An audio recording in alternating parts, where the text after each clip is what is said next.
Hay personas que en algún punto de su vida descubren en la soledad un refugio sagrado y luminoso, un espacio donde por fin pueden expresarse y ser, sin tener que empuñar la máscara de la falsedad que la sociedad exige. Personas que sienten que el mundo moderno funciona como un teatro ruidoso, hecho de risas forzadas, opiniones prefabricadas y expectativas que no resuenan con su alma, ni con el nivel de conciencia que han adquirido. Personas que han intentado encajar hablando desde la autenticidad, pero han sido etiquetadas de intensas, de raras, de exageradas o de demasiado sensibles. Solo entonces, cansadas de mendigar un lugar en el corazón de algún círculo social, hartas de ocultar ese caudal interno que arde en sus entrañas psíquicas, optan por la soledad como quien elige volver al origen, al útero primordial, al mítico paraíso. Lo que pocos saben es que muchas de estas almas no se alejan porque no quieran abrirse al mundo, sino porque no encuentran un espacio donde puedan existir sin distorsionarse. Y no se trata solo de los incomprendidos intelectuales o de aquellos que perciben las grietas emocionales sangrantes de la sociedad. También están las personas profundamente sensibles que no entienden el ruido constante, la estimulación interminable, la prisa y la superficialidad que la sociedad parece adoptar con tanta naturalidad. Son quienes encuentran plenitud en la pureza de la naturaleza y que respiran mejor entre los animales que entre las multitudes. Son quienes descubren que la soledad no es aislamiento o negación, sino una forma de volver a sentir la propia existencia, vibrante y viviente. El famoso psiquiatra suizo Carl Gustav Jung se refirió a esta tensión interna como el conflicto entre el ser y la máscara, revelando esta necesidad del alma por experimentar la soledad, para rescatar su autenticidad, para revelarse a sí misma quién es, cuando nadie está presente para juzgarle. Este vídeo nace precisamente para acompañarte en ese proceso, para mostrarte que tu preferencia por la soledad no es un defecto ni una fuga, sino una señal de madurez psicológica y espiritual. Vamos a explorar las facetas más fascinantes y enriquecedoras de la soledad, pero también vamos a descender a su raíz simbólica, a su función transformadora y a su papel en la individuación. Si alguna vez sentiste que no tenías un lugar en el mundo, si alguna vez te preguntaste el motivo por el que tus pensamientos son tan profundos y tus emociones tan intensas, y si alguna vez te retiraste porque nadie parecía comprender los tesoros que llevabas dentro, este vídeo te va a ayudar a encajar lo que te está sucediendo realmente. Y al final reflexionaremos sobre la importancia de las relaciones interpersonales superiores, aquellas que podrás disfrutar sin traicionarte. Porque la soledad, cuando se comprende desde la psicología profunda propuesta por Carl Jung, no te separa del mundo, sino que te prepara para regresar a él. Regresar con una fuerza poderosa y renovada, más auténtica, más completa, más fluida, de manera que los demás te verán como una flor perfumada en medio de la tormenta.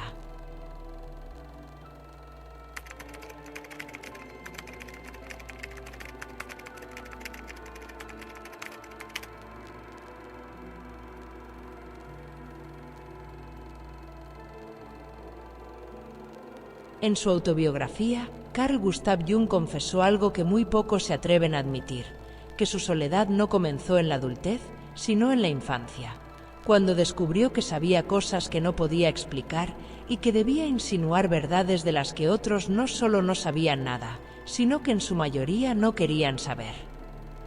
No era una soledad por ausencia de personas, sino una soledad por exceso de profundidad.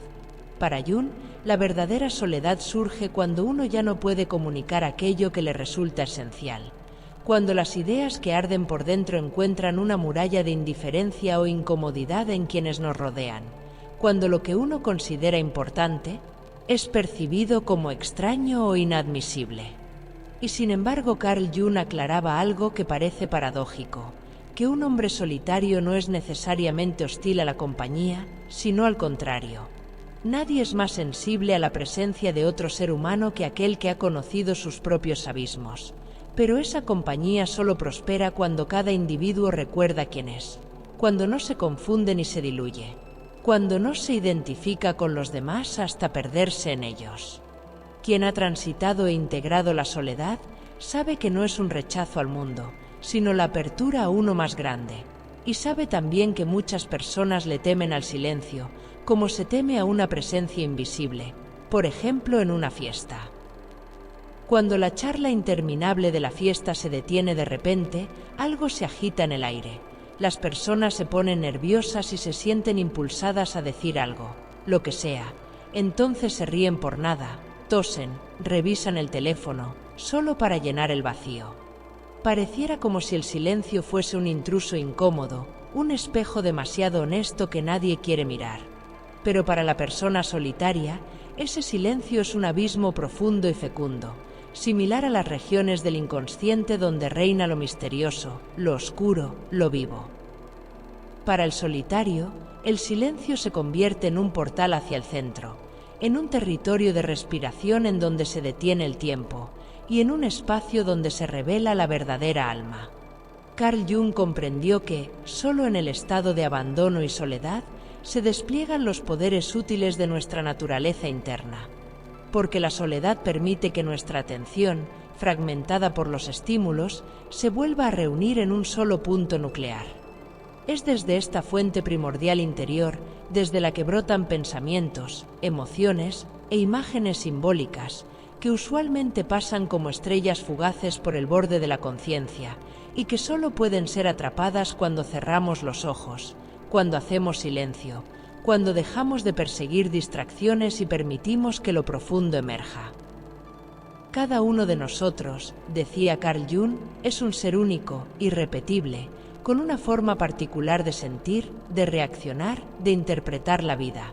Y esa singularidad solo puede ser descubierta cuando nos atrevemos a entrar en el aislamiento, cuando no lo evitamos ni lo tememos, sino cuando lo recibimos como un mensajero importante. Carl Jung consideraba el aislamiento como la experiencia más alta y decisiva de todas, el lugar donde finalmente podemos descubrir nuestros apoyos internos, los pilares silenciosos que sostienen nuestra existencia. La soledad revela el fundamento indestructible del ser, esa parte de nosotros que no necesita la aprobación, la validación o la pertenencia para sentirse sostenido, sino que simplemente es, y esto lo sostiene.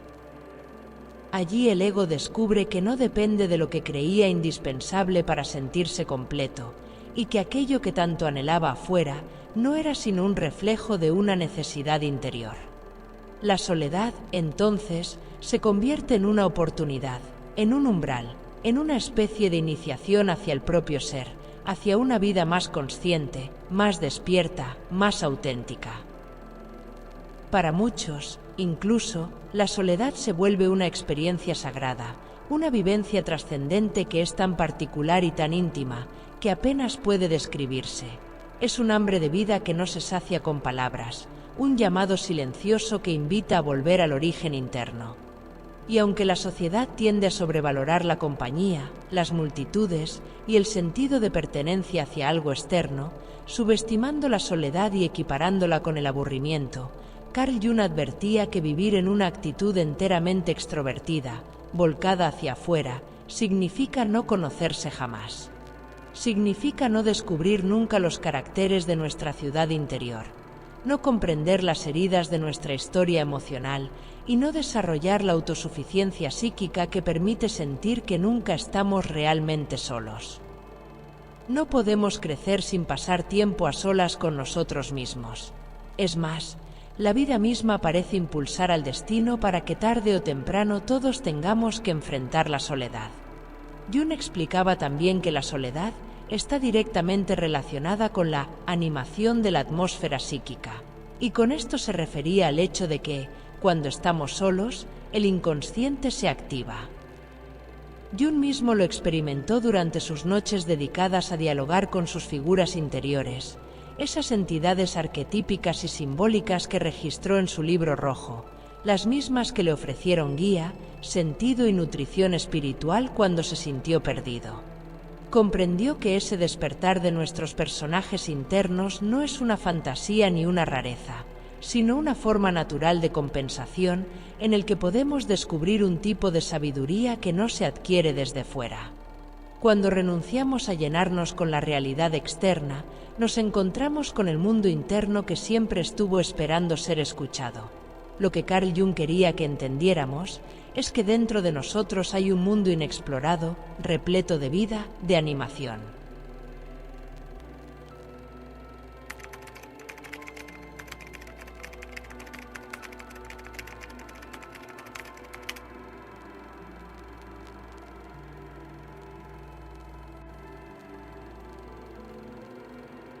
Pero por muy hermosa, transformadora o iluminadora que podamos pintar la soledad, lo cierto es que todos aquellos que inician la experiencia relatan su naturaleza gélida, oscura e implacable, porque se presenta como un mensajero nocturno de aspecto lúgubre que nos muestra lo que está en caos, lo que está sangrando.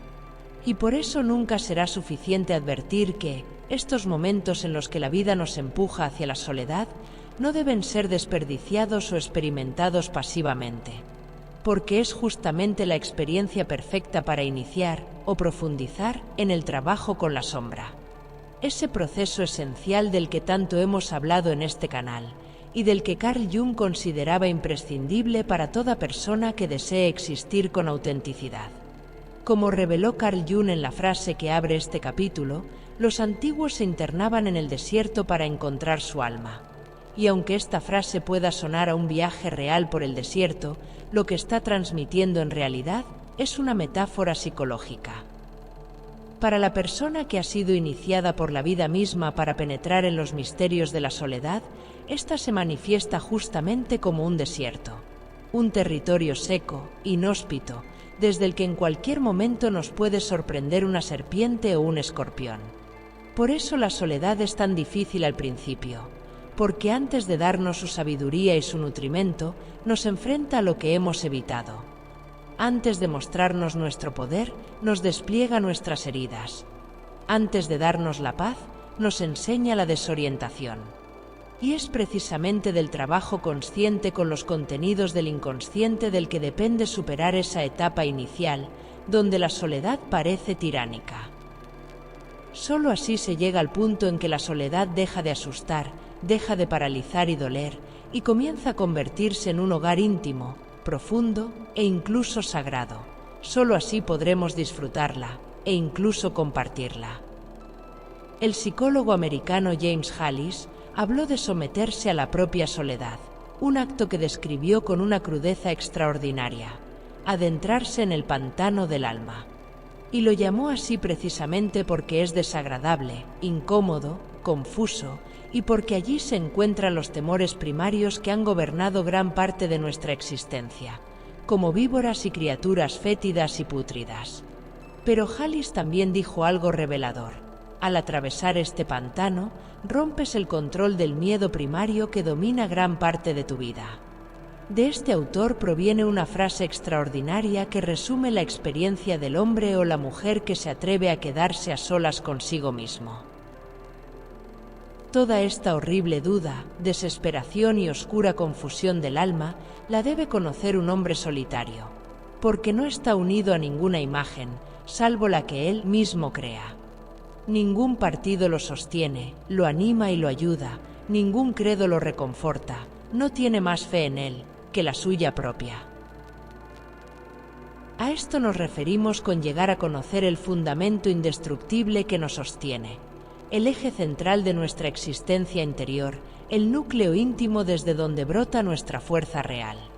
Conocer ese fundamento implica haber trabajado en nuestros miedos, nuestras inseguridades, nuestras heridas profundas.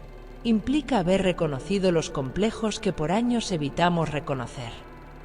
Y cuando lo descubrimos, cuando realmente lo descubrimos, algo cambia para siempre. Nadie puede dañarnos con lo que ya hemos enfrentado, nadie puede manipularnos con lo que ya hemos trabajado.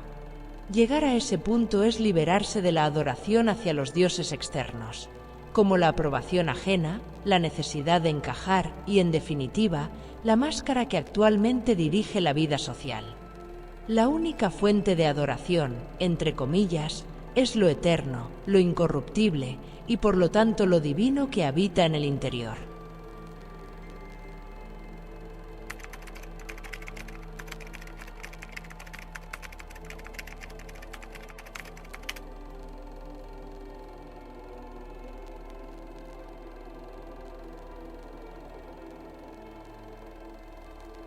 Para Carl Jung, la soledad no era un estado destinado a mantenernos desconectados de lo externo, sino una experiencia que agudiza el anhelo de conexión, y que la necesidad de pertenecer, en su estado más puro, no es un signo de debilidad, sino una manifestación natural de la humanidad que uno es, relacionado directamente con la empatía.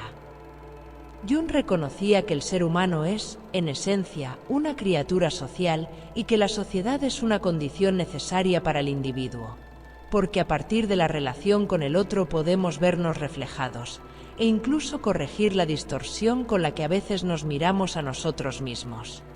La persona individualizada está en unidad consigo misma y por lo tanto con la humanidad.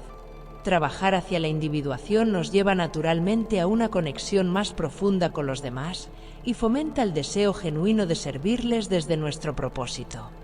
Trabajar hacia la individuación, ese proceso lento y exigente que invita a integrar nuestras sombras, a reconciliar nuestras contradicciones, para vivir desde nuestro ser, no nos convierte en ermitaños desconectados del mundo, sino que nos hace naturalmente más compatibles con personas que también están completas, que han realizado su propio viaje interior y que ya no buscan llenar vacíos ajenos ni que otros llenen los suyos. El individuo individuado comprende que la sensibilidad y el deseo de autenticidad que la vida le dio no fue entregado para ser guardado bajo un candado, sino para ser compartido con conciencia, con intención, con madurez. Si la vida te dio esa capacidad de ver más allá de lo superficial, ¿realmente crees que lo hizo para que te quedes encerrado en ti mismo, negándole al mundo la luz que puedes aportar? El solitario que transita la individuación tiene que ser consciente de que, así como le molesta la falsedad del mundo exterior, debe reconocer la propia falsedad interna que implica esconderse para no mostrar quién es en realidad. Y no se trata de juzgarse ni de culparse, sino de observar honestamente la manera en que la mente puede crear estrategias muy sofisticadas para evitar el contacto, justificándose en la profundidad, cuando lo que podría estar haciendo es proteger un complejo, una herida o un miedo que aún no ha sido reconocido. A veces lo que más rechazamos de los demás es exactamente lo que no estamos dispuestos a reconocer en nosotros mismos. Y la soledad, cuando se prolonga más de lo necesario, puede convertirse en un refugio demasiado cómodo, un santuario donde nada ni nadie nos contradice, pero donde tampoco crecemos. Por eso es importante contemplar la posibilidad de que llegue un día en que la balanza se incline en la dirección contraria y que nuestro mundo interior manifieste nuevas necesidades, como por ejemplo encontrar una pareja o iniciar cualquier otro proyecto colectivo, o pertenecer a un espacio grupal en donde podamos ser vistos, ahora sí, desde nuestra autenticidad. La clave está en reconocer esas nuevas necesidades, si es que aparecen, y abrirse al cambio, en lugar de sufrir el arrastre de la resistencia interna, como si nos estuvieran arrancando del paraíso edénico en el que nos hemos refugiado. La vida tiende al movimiento pendular, una danza constante entre los opuestos, con el objetivo de encontrar el equilibrio, tanto en el microcosmos de la experiencia personal como en el macrocosmos de la existencia. Y si uno quiere vivir en armonía con ese movimiento, no puede quedarse atrapado en ninguno de los extremos, porque ambos son necesarios, ambos son sagrados, ambos nutren dimensiones distintas de la totalidad que somos. Carl Jung dijo que siempre es importante tener algo que aportar a una relación y la soledad es a menudo el medio por el cual la adquirimos. Esta frase encierra una verdad que suele olvidarse. La soledad no es un fin en sí misma, es un medio. Es un laboratorio interior donde se refina el carácter, donde se fortalece el espíritu y se cultiva una plenitud interna tan sólida que después, cuando llega el momento de volver al mundo, podemos penetrarlo con una fuerza luminosa capaz de transformarlo. Y así han vivido siempre las grandes mentes, los grandes inventores, los grandes visionarios. Pensemos, por ejemplo, en Nikola Tesla, una figura profundamente solitaria, retraída, marcada por la introversión, el celibato y una dedicación exclusiva al laboratorio. Tesla vivió casi toda su vida acompañado únicamente por su psique y tuvo un proyecto de vida claro: hacer la vida del ser humano más sencilla, más conectada, más iluminada. Era un hombre que, sin necesidad de multitudes, estaba profundamente unido a la humanidad. Un hombre realmente espiritual, no por sus creencias, sino por su intención de servir. Y esto nos muestra que la soledad, bien comprendida y aprovechada, no es una renuncia, no es renegar del mundo, no es una fuga, es preparación. Y que la verdadera conexión, la que nace desde la individuación, no surge de la necesidad de ser aceptado, sino del deseo genuino de compartir aquella luz y aquella belleza que uno ha encontrado dentro de sí mismo.